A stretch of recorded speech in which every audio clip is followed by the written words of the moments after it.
sci-fi enthusiasts. This is the Sci-Fi Super Show, episode 12, I believe. Now, this has been a long time since I made a podcast, due to being busy with animation and E3 and, I guess, Jurassic World and all of that. And now I have seen Jurassic World. And I am really, really impressed, along with, I think, everybody else.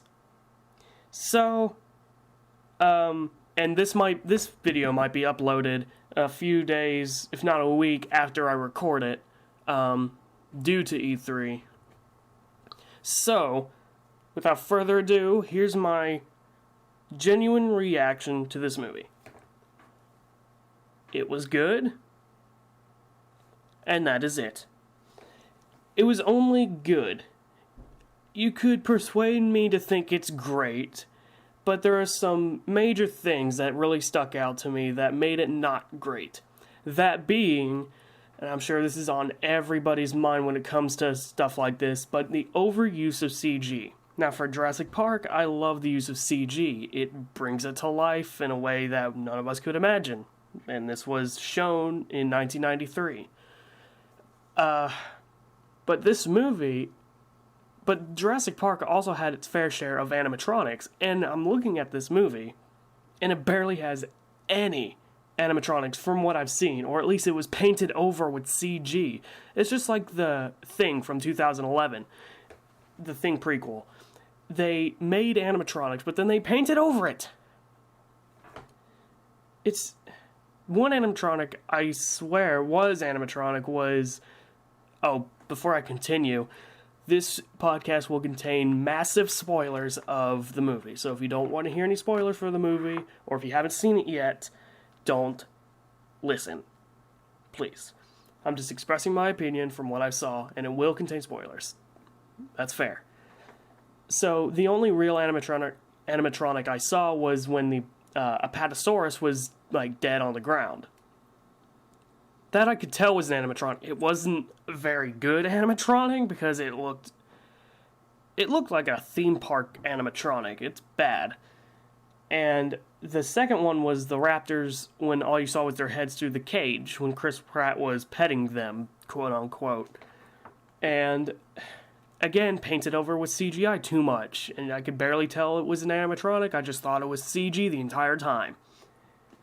So aside from CG... The story was really good. I see it as a what-if story if Jurassic Park was actually made. And I like the story. It makes sense. And the characters I cared for. Chris Pratt's character I cared for. Bryce Dallas Howard's character I cared for to a degree. Gray, the smallest kid, I really liked. But Zach, the older kid, I hated because I don't really know why he was there. It's just, he didn't stand out to me much. And if a character doesn't stand out to you, then it's a bad character. But we do have a returning cast member from the first Jurassic Park movie, and that was the T-Rex. And man, this T-Rex... was only shown for the last 5 minutes of the movie. Just like in Godzilla showed up, and the T-Rex showed up at the last few minutes of the movie and made its best fight we've ever seen, especially since the only fights that T-Rex was in was against two raptors in Jurassic Park. In this movie, he fought against the Indominus Rex. Now, going into this movie, I expected Indominus Rex to have more power than the T-Rex because, well, for one, it was genetically designed to be bigger.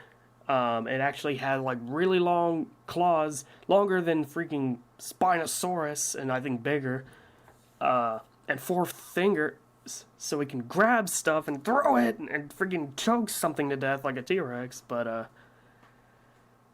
I just... The fight was good, but while the T-Rex was fighting the Indominus was about to kill the T-Rex and just about to be Jurassic Park 3 all over again, when all of a sudden a raptor Well, not really all of a sudden. We kind of saw this coming, but didn't. A raptor came in. I'm not going to say which raptor, but a raptor came in and jumped on the Indominus and was starting to claw it to death. And the T-Rex got up and started choking it with its jaws. And the raptor was clawing at its neck, the T-Rex was biting at its throat, and the Indominus was just in pain, and it was being thrown through buildings and just being destroyed. But the Indominus Rex is freaking strong! I mean, he can just be smashed through buildings full of concrete and wood and just through fire and through a T-Rex's mouth and Raptor's killing claw. This Indominus Rex is freaking strong. I don't even understand how this thing is so strong. I mean, at the end of the movie, the Indominus Rex is killed by the Mosasaur, which I kind of guessed a few months ago. But even when the Mosasaur jumped out of the water and grabbed it by its neck, the Indominus was still moving really wildly and trying to kill the Mosasaur. And this movie, I'm not quite sure about it yet. Maybe on later podcasts I'll be able to reflect on it, but before I give this this has to be a quick podcast because I'm due somewhere in a little bit. So I have a few news stories that I missed on for the past few weeks. Colin Trevorrow will not be directing Jurassic World 2. There are more Batman vs. Joker screenshots. The next Marvel Universe will have a new Spider-Man and a new Hulk. That's pretty cool. Dragon Ball Super broadcast date was officially confirmed for, I believe, July 5th? I'm here on Facebook, and I'm going to look it up right now. In the meantime, I'll just say, there's a rumor going around that Ian McGregor to return as Obi-Wan in his own trilogy. That's pretty cool. Alright, back to Dragon Ball Super. Yep. Dragon Ball Super will premiere on Fuji TV in Japan on July 5th. And a few teasers were released, I believe. Or hopefully will be. And I am utterly excited for this. Chris Hemsworth joins Ghostbusters reboot, and Chronicle gets Jurassic movie series license.